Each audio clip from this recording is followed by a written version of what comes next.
What's up, Funkheads? Time for another top 10, this time about the Dragon Ball Pops. I'm not the biggest Dragon Ball fan, but I gotta admit that the Funko designs for the characters are really great. They're really colorful, they're really accurate, and I think that the overall design of the Dragon Ball characters translate well into pop form. As you watch this, keep in mind that this is my personal opinion, and yours may differ, and you're more than welcome to put your top 10 in the comments below. Just keep in mind that, of course, I'm probably going to leave off one of your favorite characters or pops. Doesn't mean they're bad, it's just my opinion. Before I get into the top 10, I'm going to start out with some honorable mentions. I really like the way the Krillin pop turned out. Before I even knew what Dragon Ball was, this character kind of stood out to me. Like, for some reason, this character's design just stuck in my head before I even was aware of what Dragon Ball Z was at all. Maybe it was a dot, maybe it's the fact that he doesn't have a nose, or that he kind of looks like a monk. Not sure, but it's a cool design, and I like the way it looks as a pop. I love all the subtle little details in the gi. I think this Wiz pop is another really cool one, specifically the San Diego Comic-Con exclusive metallic version. He just got a really cool design to his body, and I really like that hair. Kind of reminds me of There's Something About Mary. A lot of the Dragon Ball Z pops look really great as metallic, and especially this one with that blue skin. Frieza is definitely one of the most memorable Dragon Ball villains, and I kind of like the common version of the final form Frieza the best. I know there's the golden metallic one and then the golden metallic one with the red eyes, but I think the white version looks better. I wouldn't be surprised though if Funko puts out an updated version of Frieza and actually makes all the purple parts on his body like purple chrome, or at least purple metallic. But I think if they would make him purple chrome, it would definitely be one of the coolest Dragon Ball pops. I feel like they could glue on the chrome parts just as easily as they glue on some of those transparent parts. I put Samatsu in the honorable mentions for the same reasons I did Wiz. He's not the most popular character. I didn't really know who he was before this pop, but he does have an interesting design. His body sculpt is very detailed, even the pose is nice, and it adds a lot of color to your collection and variety. And I do like the glow-in-the-dark version better than the common. And to round off the honorable mentions, I'm going to add Dead Yamcha on there, mainly because it's sort of morbid, sort of weird, and also executed very well. I like when Funko goes ahead and pulls the trigger on some of these stranger designs like this. This is definitely one that stands out in the Dragon Ball collection. Alright, now on to the best of the best. Keep in mind that I'm not an expert at Dragon Ball. I'm not a diehard fan. I purely pick these on what I think is aesthetically pleasing, what I think looks creative, what colors I like, how well executed, and what I feel is like the ultimate representation of these Dragon Ball characters.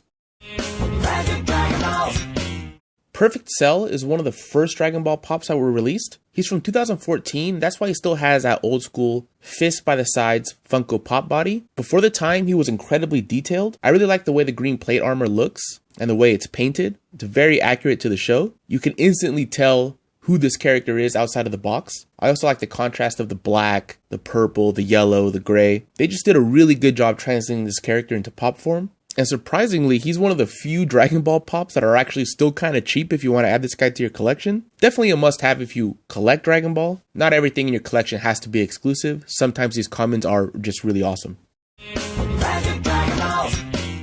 One of the weirdest things about Dragon Ball to non-hardcore fans are some of these names. This is Super Saiyan God, Super Saiyan Vegeta. And I put this guy at number 9 basically because I think that hair is just awesome. The sculpt on the hair for most Dragon Ball pops is what sets him apart. It's some of the most epic hair sculpts of all of Funko-dom. But then when you paint it this metallic blue, and such a pretty metallic blue, it really makes it stand out. It looks really cool. This picture doesn't really do it justice. If you're ever lucky enough to see this guy in person, you'll see what I mean. Hey, what's up? Whoa, dude, where'd you get that hair color? It's awesome. Got it at Frederico's. Oh, man, I'm gonna have to go there and get it myself. Just tell him that Vegeta sent ya. Oh, man, I will. Thank you, Vagina. Vegeta! Vegeta! Thank you, Fajita. Ugh. I really love when they include a little Funko Pop character with a normal size one. And this has got to be one of the cooler little Funko Pop characters that they added, this Chiatsu with Tien. Really love the sculpt on these. And some of these Dragon Ball Pops seem a little simple, but I think what makes them look so cool is how well the Funko designers sculpted all the creases and folds in their clothing, the musculature, and those epic eyebrows. These could have easily looked a little Play-Doh-y, how some of the earlier Funko Pops looked, but they really did pay attention to making those clothes look realistic. And here we are getting into some of the weirder things about Dragon Ball, and that is the fact that they can turn into a great ape. And here is great Ape Vegeta. He's a 6-inch pop. I really like the sculpt on the teeth and the head overall. I like that they give him red eyes. The original Saiyan armor looks cool on the ape. This is definitely one of the cooler 6-inch pops of any line. If I were to make a top 10 Funko hair sculptor video, Super Saiyan 3 Goku would be number 1. I mean, he has like a little Elvis curl in the front. He's got like 90s boy band spiky hair on top. And he's also got a mullet that goes down past his ass. I mean, this is the most epic hair sculpt I've ever seen on a pop ever. I also really like the way they sculpted in his brows to make him look angry and emotional. I really like the body sculpt and those sculpt on those little hands. Even to a layperson, this is what you think about when you think about Dragon Ball Z or Dragon Ball in general, them going Super Saiyan. This guy looks awesome. He was available for pre-order for a while from GameStop, but it looks like you're going to have to go into the store now, pre-order it from them directly because you can't anymore online. And a word of advice, get at least 2 or 3 because sometimes they don't always come in good condition. And I also feel that if it's going to be a really popular pop, even if you pre-order it, you might not get it from the stores because I think the employees at GameStop keep track of what's going to be expensive and they'll keep your pre-order and then just never call you or tell you that yours just never came in. It's happened to me several times. So if you really want this to play it safe, I'd go to 2 or 3 GameStops and pre-order 1 or 2 from each and just keep the ones that look good or the ones that came in.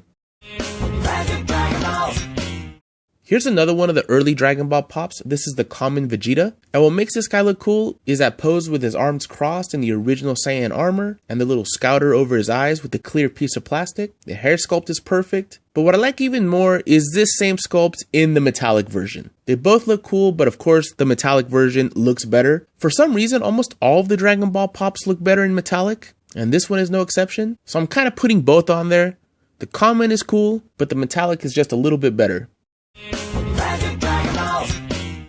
Goku on Flying Nimbus is another one of those characters or just kind of images that I knew was Dragon Ball before I even knew what Dragon Ball was. Just through cultural osmosis, I knew that this was a Dragon Ball character. Dragon Ball has been popular for decades, and this is one of the first images that I associated with the show. Again, like all Dragon Ball pops, the clothing is done so perfectly. The sculpting on the folds and creases is very nice. The belt looks perfect. I like that they put him on the Nimbus. And of course, the hair sculpt looks just like the way it's drawn. This is just a must-have for any Dragon Ball fan.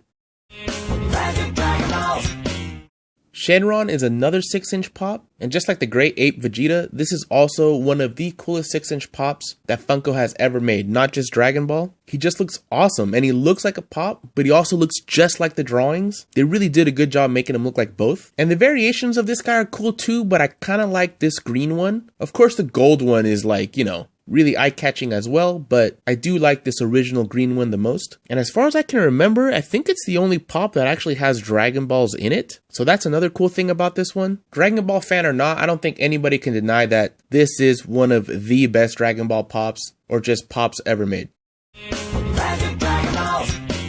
From a purely aesthetic standpoint, this metallic Beerus, I think, is one of the most attractive pops ever made and definitely the most attractive Dragon Ball pop. That color purple in metallic looks beautiful. The design of Beerus to begin with is really cool, that kind of Catman, Egyptian kind of god look, and it translated really well over into pop form. I really like the way they sculpted his hands and the piercing in his ear. But like I said earlier, what really makes this pop beautiful is that metallic light purple paint.